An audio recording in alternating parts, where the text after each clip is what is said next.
Rich has got his website up there. I know. What a promoter. I should put a link to my new paper.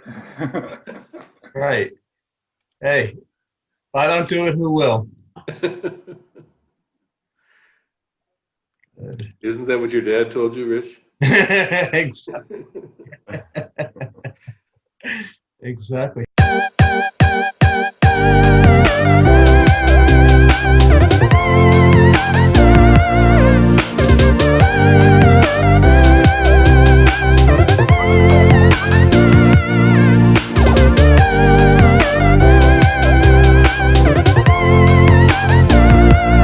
Which continent are you on these days? Right now, I'm in the U.S. I'm at Connecticut, actually.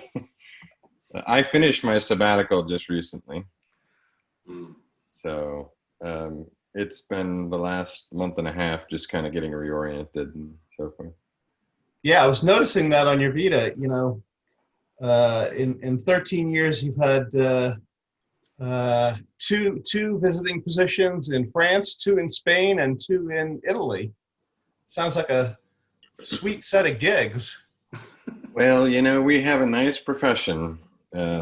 Gives us flexibility to go places, and I'd like to exercise those options if I can. Absolutely. How do I get some of those gigs? Well, it should be easy for you, Rich. You're a star. I don't know. I'm not getting those phone calls for some reason. Well, yeah, we can talk about that. You know, people have a misperception that folks are just going to call them and invite them to give workshops and Oh, like that. okay. But that doesn't happen to most people. Yeah, indeed. You have to manage it. And okay, so I can't rely on this as my only form of self-promotion. There's got to be something else. No. So it is my pleasure today to introduce Tim Folta. Tim is a professor of management and the Tom and Betty Wolfe Family Chair in Strategic Entrepreneurship Management at University of Connecticut. Also serves as the faculty director for the Connecticut Center for Entrepreneurship and Innovation. Previously served on the faculty at University of Kentucky and right here at Purdue. Earned his PhD here at Purdue in 1994. Actually, I believe Tim was the first Brock chair in Brock Family Chair in Strategic Management. Is that right? Or was there one before you? Correct. The inaugural chair. And he studies entrepreneurship, corporate strategy, entry and exit decisions, diversification, with a recent emphasis on this concept of resource redeployment. He is, I believe I'm getting this right, though the ladder of positions in the STR division is a little bewildering. I think Tim is now the division chair. Is that right? Right. Okay. You maybe want to update that on your Vita. He also serves as associate editor for Strategic Entrepreneurship Journal and has been a Fulbright Scholar. He has numerous top-tier publications and vastly well-cited publications with over 9,300 Google Scholar citations. So please join me in welcoming Tim Folta. Great. Thank you. It's wonderful to be with you and among friends. I know several of you, especially Tom Brush, extraordinarily well, and it's an honor to be part of this. So thank you. Well, we're delighted to have you here. Yeah, so I like to, start these conversations out by by asking a little bit about what brought you into this profession in the first place. As I like to say, I've never heard a 10-year-old say, "Mommy, I want to be a strategy professor when I grow up." And so I usually assume there's some indirect pathway. I know that you started your career as a banker, actually. So maybe you can tell us a little bit about what a nice banker like you is doing in a field like this. Yeah, I graduated with a degree in finance, undergrad, and started my MBA at IU Indianapolis. And my boss at the bank just happened to walk by me one day, and he said, "Tim, have you ever thought about getting a PhD?" And I honestly had not thought about getting a PhD, but there must have been something about my my work, my approach to work that kind of led him to suggest that. So that kind of stuck in the back of my mind. And my dad had gotten a PhD in English. And so first of all, I'm not sure if that's a good sign from the boss asking you if you want to get a PhD. Yeah, well, you can interpret it lots of different ways. So I actually, for family reasons, I actually stopped my IU Indianapolis MBA and went to Purdue full time to do an MSIA. And while I was there, I was super enthralled with a class taught by Manu Kalwani. Marketing class. Yeah, and I took this marketing strategy class, Marketing 620, and I really liked it. So I approached him and I said, I really like your class. I'm thinking about getting a PhD. And he says, well, Tim, if you like this class, you should really go talk to the strategy folks, because the sort of marketing we do here at Purdue is a much different animal. So I went and talked to Dan Schendel and told him I think I might be interested in a PhD. And at the same time, I was doing some interviewing. I had a few offers from folks, and the thought of going back into the workforce and going through the grind did not excite me. So I started the PhD program at Purdue.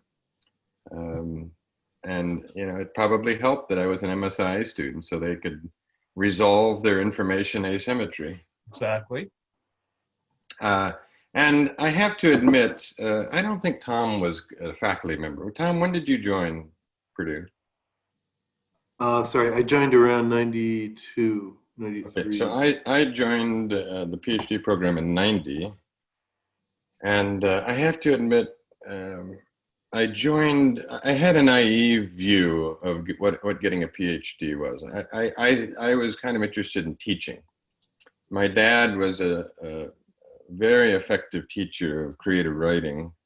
And I had so many people approach me telling me what an impact he had on their lives. And I thought, well, if I get a PhD, I could have a similar impact. But it turns out that when you teach business strategy, you don't touch people the same way that you do creative writing. So fortunately, I fell in love with research, and that didn't take long. Sitting in a seminar with Javier Jimeno and Rana Al-Aparath and Tim Schoenecker and Michael Leiblein and those sorts of folks really fire up your interest in research. So that's my story. Okay. Well, I noticed that your interest in real options started early. It was a central part of your dissertation, was it not? Yes, it was.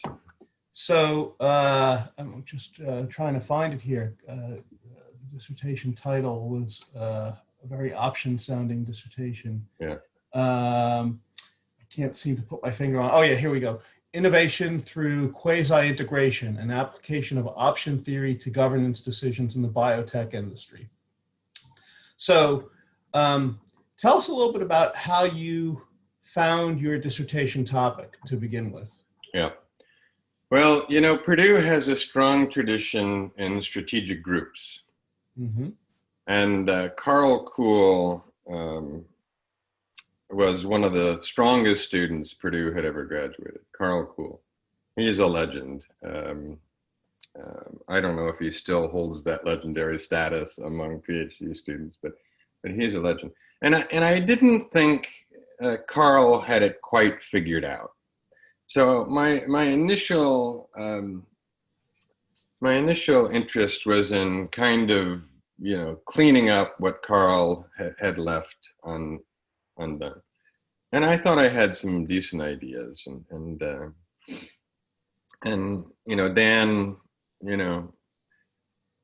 Dan was reasonably supportive of that.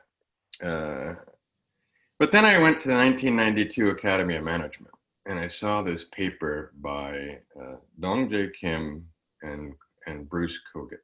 Mm-hmm. And it was on technological platforms. And that had a little real option flavor to it. It was very indirect, but it had some to it. And I came back, and Dan kind of steered me away from strategic groups. And, is there something else you're interested in? And so I was super turned on by this, and I started reading more work by Kogan. Right. And I just became more and more interested. And Bruce, of course, has a paper about joint ventures as real options. A bunch of them at that time. Yeah, and Bruce is one of those guys that you can read a paper 20 times written by him, and you learn something new each time you read it. So I felt that way when I was reading Bruce's work, and I thought this idea of options, strategic options, was interesting. And a guy named Dilip Hurry at Wharton was doing some work at that time with Ned Bowman. Not much, but some of it was being published on real options. But there wasn't a whole lot. There was another guy, I forget his name. Oh, geez. I shouldn't even say that. But so that kind of turned me on to this topic. And then the issue was, well, how do I write a topic on this when nobody at Purdue knows anything about real options? Mm-hmm. And that's an interesting challenge, because you generally write dissertations on topics that your chairs or advisors know something about. Yeah. So I recruited a guy named Kent Miller, who was on faculty at Purdue and now at Michigan State. Really good scholar. And he knew a little bit about real options, and Dan knew how to write and shape a paper. And so, and then Arnie Cooper was just an all-around fabulous scholar. So those three, along with Pat, a quant methods guy, were on my committee. Mm-hmm. And we managed to write this dissertation on real options. So.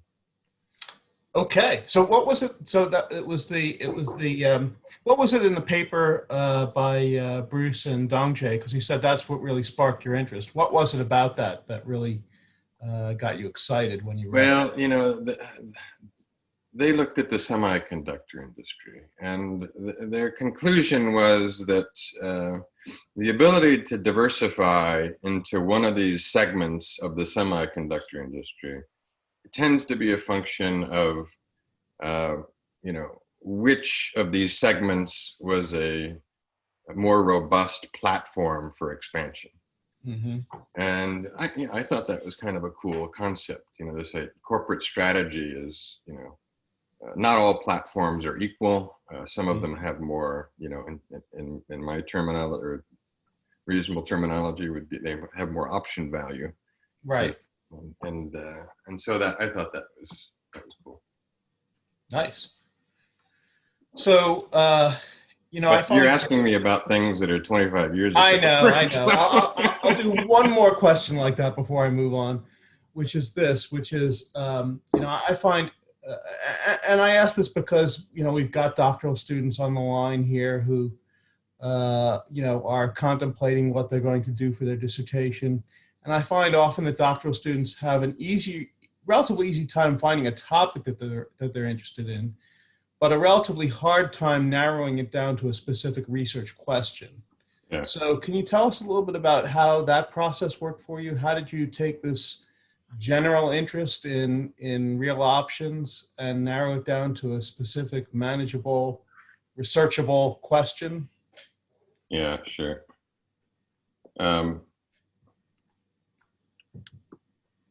First of all, let me just show you this real quick. I don't know if you can see this. Okay. So this, yeah. I show this to my doctoral students all the time. So and what's on the vertical? On the vertical is enthusiasm for a topic. And on the bottom is time, okay? Yes. So, like I came back from the 1992 Academy of Management. I was super enthusiastic. Yes. About real options. You were a T equals 0 there. But the more you read, the more you think, oh my gosh, Kogut's already done this. And so you read more and you think, oh my gosh, he's got 3 papers on this topic, and you find, and Dilip Hurry's got stuff. And so you get to the bottom and a lot of times you feel like quitting, but the diligent dissertator will flip it up. Right. They'll keep reading, and they'll keep contemplating, and they'll actually change the shape of the curve. So that curve is endogenous. That's the important thing that you have to remember. It's endogenous to you and your effort and ability to find a gap. So what was the question again, Rich? How did you narrow it down to a specific research question? Oh, I don't know. There comes a time when you have to think about what's practical, what's empirically feasible. And I really liked empirics, and Purdue was really known, and I think they're still known for their, despite Rich's presence, for their empirical prowess and training of doctoral students. Certainly true. And so I knew it was going to be an empirical dissertation. And so I started thinking, well, what could I do? What could I get data on? And so alliances were an interesting topic to me. And so I found some data. I found some data from the North Carolina Biotechnology Center, and decided to pursue that. I don't know. That's a tough question, Rich. Yeah. Okay. Fair enough. Yeah. What were the biggest challenges then in executing it? I think one of the challenges was, Gary Bisano, out of UC Berkeley, he's now at Harvard. Harvard, yes. Had written this paper, on alliances and the choice between equity and non-equity alliances. And he also wrote one about equity alliances and acquisition. So he had kind of filled this space as well. And his was a transaction cost argument. And Tom would know those papers well. And so I was kind of examining similar phenomena through a real options lens. So the most important alternative explanation was a transaction cost one. And so I think the biggest challenge was how to rule out that alternative explanation, that transaction cost story. So I had to get a measure of some sort of proxy for transaction costs. And I don't think I had a great one, but I had one, and raised that issue. So yeah, that paper, I think that dissertation paper has something like 800 citations. So that's pretty good. Outstanding. Yeah. So ruling out alternative explanations, that is an important point. Mm-hmm. So yeah, increasingly, it's an important point for doctoral students. Okay, you've got to raise the alternative explanations, and this is an issue with my paper today. So I want you guys to help me figure out the alternative explanation story and whether I'm doing a very good job. Okay. Yeah, I mean, identification, of course, has become a huge thing, and reviewers are very keen to come up with every possible alternative explanation they can think of to try to put an obstacle in your path. So that is true. So let me shift gears then. So how did you get from the research that you were doing then to the research that you're doing now? What's been the path? Well, when I was at Purdue, one of my mentors was Arnie Cooper. Arnie Cooper is a legend. Boy, he was he was so soft-spoken, you always tended to underestimate Arnie Cooper. I remember when I was in my dissertation defense, I was thinking the toughest questions were going to come from Dan and Kent. But Arnie asked one question the whole time, and it was right at the heart of the dissertation. It was just right at the heart of it. And he always tended to do that. So, but anyway, Arnie, the nice thing that they do at Purdue is they mix up your research assistantships. Mm-hmm. At least they used to do this. So you wouldn't stick with one person the whole time. I was a research assistant for Dan, for Arnie, for Carolyn Wu, and Arnie kind of got me caught on entrepreneurship. He says, Tim, if you're gonna be in strategy, it might be kind of nice to have a secondary interest. And entrepreneurship is growing. There are lots of chairs in entrepreneurship. It's an underdeveloped area of research. So you might think about having this stream in entrepreneurship. So that's great foresight at the time. I mean, that is amazing foresight. Incredible. So I've kind of maintained research in both camps. Some in entrepreneurship, some in corporate strategy. And if you look at my work, and I was going to talk about this in my presentation, but if you look at my work, it's pretty much the same as it was before. The common theme is uncertainty, and they pretty much all have this real option component to it, even now. So management under uncertainty, and I like to look at dichotomous decisions, entry, exit, enter, those sorts of things. So they're all pretty much the same. For example, I wrote a paper that was published in Management Science on what I call hybrid entrepreneurship. And we basically, we discovered that, the literature kind of casts the entry decision as a 0-1. You either enter or you don't. You're a entrepreneur or you're a wage worker. But we discovered that lots of people are both. Right. Simultaneously. They're both wage workers and entrepreneurs. And this might provide kind of a low sunk cost way to experiment in entrepreneurship, without giving up your wage job, And so we, in that paper, we don't explicitly talk about real options, but it's implicit in that scenario, right? So even today, most of my work, now I just wrote one recently that's on kind of entrepreneurship policy, and I'm increasingly interested in that. And that doesn't have an option component to it, but certainly this resource redeployment stuff does. Very much so. Yeah, I mean, it's a switching option, that we're characterizing. So I haven't really changed a whole lot. Really. Okay, you just deepened rather than broadened. I remember Jeff Ryer he came after me in the PhD program, and then he was a part of our department with Tom, and he made a comment to me that's kind of stuck with me.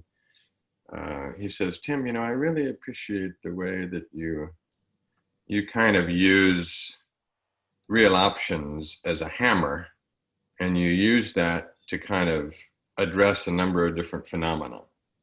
And he says, as opposed, in contrast, what he does is he focuses on the phenomena, right, which is alliances or governances and alliances, and he used various theoretical perspectives to address that. And there are pluses and minuses with each. I think with his approach, one of the nice things is that you're agnostic, or you should be more agnostic about theoretical support, or finding theoretical support for your theory. And so in that sense, you may be more unbiased. You may be less biased. Mm-hmm. If I'm a real options person, what I have to guard against is trying to support my theory.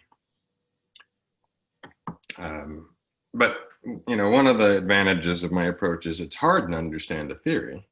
I mean, it takes a couple of years to figure out a theory if you want to do it really well. And if you're jumping back and forth between theories, it's challenging. Fair enough. Yeah. I mean, the other advantage of being phenomenon focused is, it tends to help practitioners relate better to what you're doing, I think, than if you're theory focused. Yes. I think that's a good point. Yeah.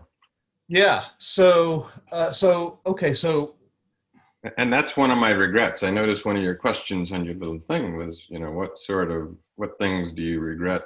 Something like that. yes. And I would say, I think I regret not seeking to have more influence on practice, Hmm. you know. And I think the example that you provided, you know, is an interesting one.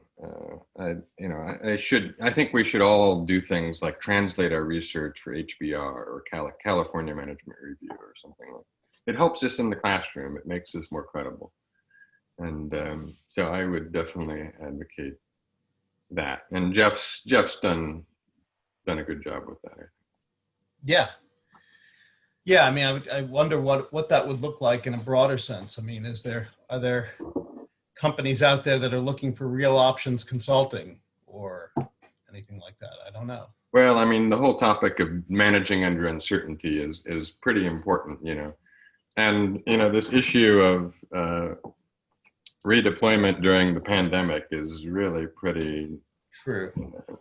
prevalent. So True. I have a friend who worked in jet engines and suddenly found himself making ventilators. He got redeployed. So exactly. yeah. So at this point, what do you think are the most important unanswered questions about real options? What do we not know about real options that by this point we really ought to know? Well, let me just kind of reshape that question a bit because the way I think about real options is that it's just a tool. You know, it's just a way of thinking to help you appraise situation. And when you think about it, every theory of the firm has a valuation approach implicit in it.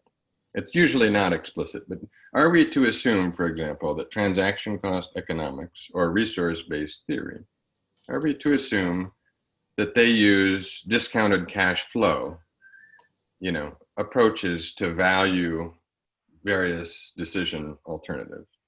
Or are we to assume that they use real options? It's not clear. But to the extent that they're using discounted cash flow, then they're not fully capturing the value of an opportunity. And so the way that I try to employ the theory is not in and of itself, but in concert with another theory. So for example, resource-based view might be mischaracterizing, you know, a particular phenomena if you don't consider the option component that's embedded in it. So that's kind of how I think about it. Okay. Yeah, there's a very interesting paper, for example, by a guy named Gustavo Monzo at Berkeley, UC Berkeley. And he's studying entrepreneurial entry. And so if I noticed one of your questions was, if I had to do a dissertation right now, what would it be? Yes. I think it would be on something like this. So he basically, you know, the literature has found, for example, that entrepreneurs on average make less and have higher risk than wage earners. Right. And you know, what's the explanation for that? Oh, it's because they value things other than money, and they don't, and they're, you know, they're biased. They don't fully take into account risk. And what Manzo does, he comes along and says, well, wait a minute, you know, that may be true, but let's think about if entrepreneurs may be capturing the option value associated with the venture. And so when you take that into account, you know, they're not irrational at all, or they're not necessarily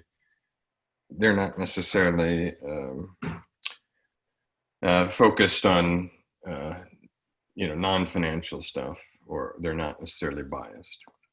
So that's the sort of work that I think is interesting. You might provide new insight about entry or exit decisions that other theories tend to ignore, you know. Mm-hmm.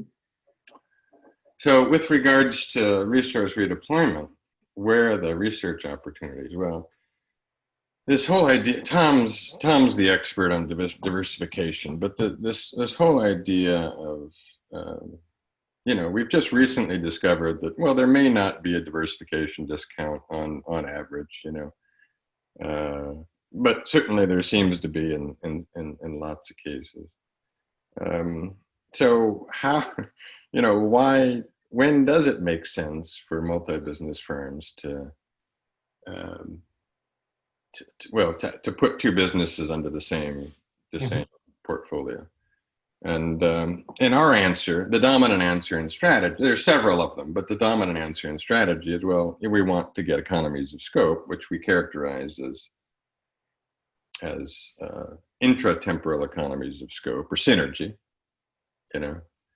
And but there may be this flexibility story. You know? And so what, you know, to what extent, so one interesting question is to what extent does the synergy story dominate the value creation of multi-business firms, or the flexibility story? And so everything that we've found with regards to diversification suggests more relatedness creates more value in the multi-business firm setting, but it might be due to the fact that they can redeploy more easily, rather than, you know, share resources simultaneously. So teasing apart, you know, which of these strategies, synergy versus the redeployability, is an interesting question. Another interesting question is understanding how, I mean, the redeployment story that I talk about is pretty much, it's very similar to the internal capital market story. Finance guys have talked about for a while. You know, cash is pretty fungible, right? You can use it where it, you know, if there are inducements to transfer, you can transfer it pretty costlessly. And we're saying, well, wait a minute, you might also redeploy people. The presentation I'm going to talk about today, it's buildings, redeploy plants or buildings, right? So teasing apart the differences between the internal capital market story and the resource redeployment story is an opportunity for research as well. So I would certainly encourage that. So those are a few ways, without talking on and on about it, but a couple of, you know, research opportunities. And how about for your other interest in entrepreneurship? What do we not know about entrepreneurship? Oh, you know, I'm really enthralled with this issue of experimentation, as you might guess, you know. Sure. There's a lot of option value to that. Yeah. Yeah. And so, you know, I'd be inclined, you know, I think we just hired a new faculty at UConn, a guy from Cornell who works with Wes Sine, and he's doing some randomized control experiments. And you know, I think this opportunity to explore how entrepreneurship education, you know, influences, you know, entrepreneurs, you know, like these accelerators that have popped up all over the world. It should be fairly easy to run a randomized control experiment to see if those things really make a difference or not. That's one area. Another thing is I just kind of took a little foray into this, the SBIR program, you know, or grant programs in general targeting entrepreneurship. You know, do those make a difference? And if so, you know, which ones make a difference more? You know, surprisingly, there's little work that's been done examining treatment effects in these areas. So, and I think this suggestion kind of it's consistent with my interest. The older I get, the more interested I am in, I guess, more practical things. And so I remember when I was at Purdue, Dan asked the question, why don't we have a Nobel Prize in strategy? You never see us, it's the econ folks that dominate, that, why don't we have an influence in policy? Why don't we see people in strategy being in positions of influence? And I don't know if you noticed, but Ronnie Chatterjee is going for treasurer of North Carolina. Yes. So I'm encouraged to see that. I think Mike Porter and Scott Stern were on some sort of important committee examining something to do with social welfare or something like that. So increasingly, I'm interested in questions around policy. Mm-hmm. And I think we're seeing lots of folks in the strategy field do that. This foray into non-market strategies is aligned with this interest in policy and impact on policy. So yeah, those are a few things. Sorry for rambling on a bit. But. No, that's fine. That's fine. And you're mentioning non-market strategy. I was thinking, is there an option theory for non-market strategy? Is that a topic to which real options has been applied yet, or are there other topics to which real options have not yet been applied that they? There was a guy at Michigan. He's probably graduated now. I'm not sure I recall the person, but he was kind of looking at interest in sustainability efforts, and he characterized that as an option. Mm-hmm. And I don't recall the details right now, but yeah. So, and this term non-market strategy, it's so this isn't a criticism, but it's so vague. Anything could be included in it almost, so it's not entirely clear. I'm not an expert on non-market strategies, but what I'm saying is I'm not sure I completely understand what a non-market strategy is. Indeed. So you mentioned the research on I'm sorry, I forgot the man's name who was doing it. Gustavo Menzo. Yeah, that's right. So on entrepreneurs as capturing option value, right? And that made me think. And let me just play devil's advocate here for a moment. Is there a risk that real options theory could just simply be used as a catch-all to explain away any seeming irrationality, right? So we look at these entrepreneurs' behaviors and maybe it looks a little irrational to us. Well, we apply real options thinking and suddenly it becomes rationalized. Is that a risk? Well, I think it goes both ways, Rich, So for example, this whole escalation of commitment literature, there's a rational explanation to that using real options theory. It may be that both are correct, but boy, if I'm studying escalation of commitment or if I'm studying real option theory, I should be aware of these alternative explanations and design experiments to rule them out. So yeah, it's a risk, just like there's a risk with every theory having alternative explanations to it. It's our job to try to figure out what those are and to deal with them in our empirical designs. Yeah. Right. So how do we know that it's the entrepreneur capturing an option value versus just simply making a mistake? Yeah. Right? I don't know. So, okay. So let me see. I did have one or two other questions. Let me get my notes up. Can I ask a quick question of Tim while you're thinking, Rich? Yeah. So, Tim, you mentioned that it would be interesting, or you think there hasn't been good research on all the university efforts, say, in developing entrepreneurship and the SBIR funds, and I'm really surprised by that because Purdue is always trumpeting the success of its efforts to create more new businesses and better licensing revenue and so on. So I'm just, it's interesting to me that that might still be untested in some sense. Could you just say a little bit more about what hasn't been done there? Well,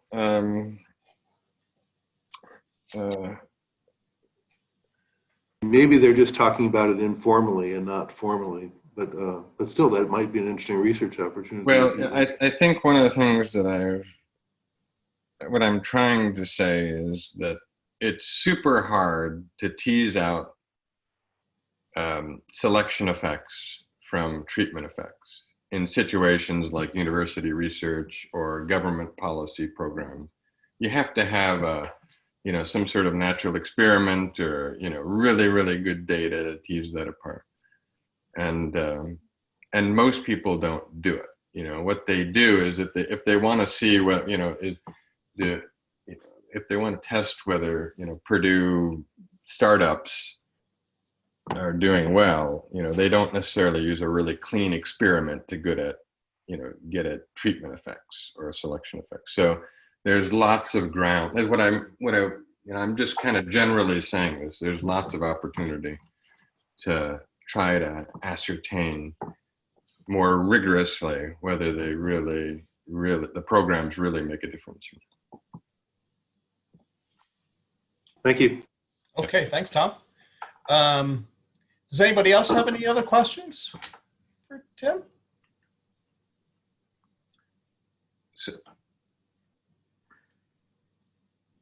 Okay, then I'll just let me ask my final question then.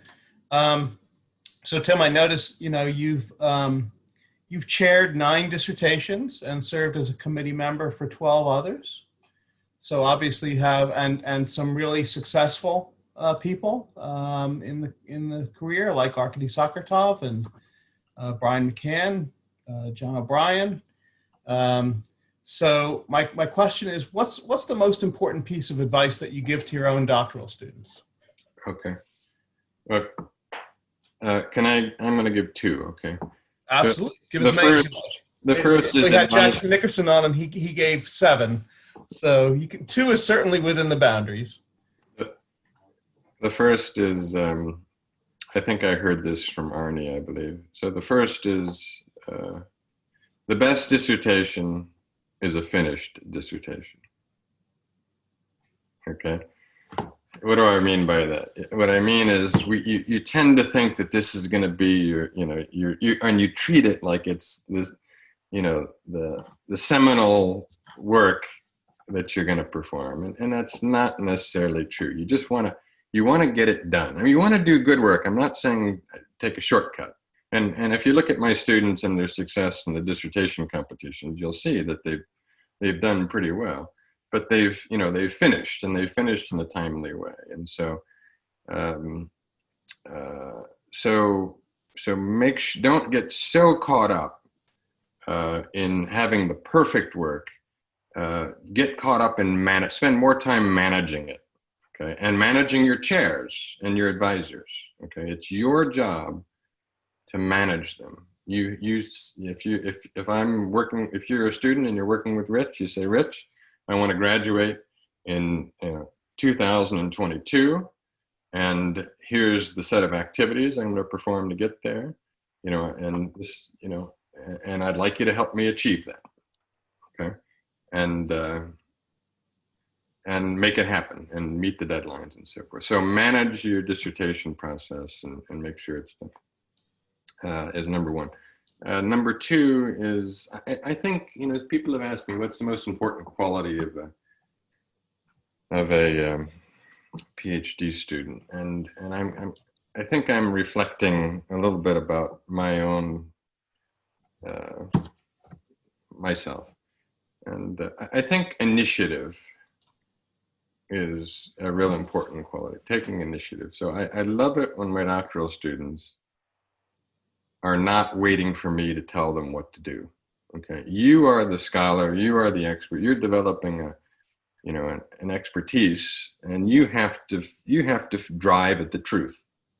Okay, you can't wait for your dissertation advisor to tell you what to do. You have to do it yourself, because your dissertation advisor has a million other things that he's trying to deal with right now.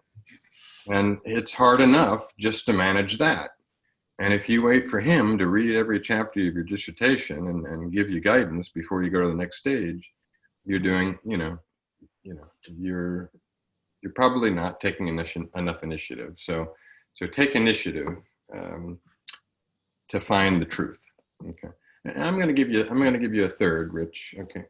And this, I think, I've become increasingly intent on this. Okay. So the other is remember your purpose. The reason why you're into this field is to diagnose the truth. It is super easy to become biased in your research. So, here's an example. Okay, so Folta, I love working with data. I've got my data set, and I finally put it together. It's taken 6 months to do so, and I'm ready to run the first regression. Okay, so I run the regression, and I look for some evidence of my theory. Oh, it didn't work. It's garbage. Yeah. There's either no relationship or it's opposite of what I expect. My first thought is, there must be something wrong with the data or the way that I've operationalized the variable. So let me try something else, And so you can continue down this. You see what I'm getting at?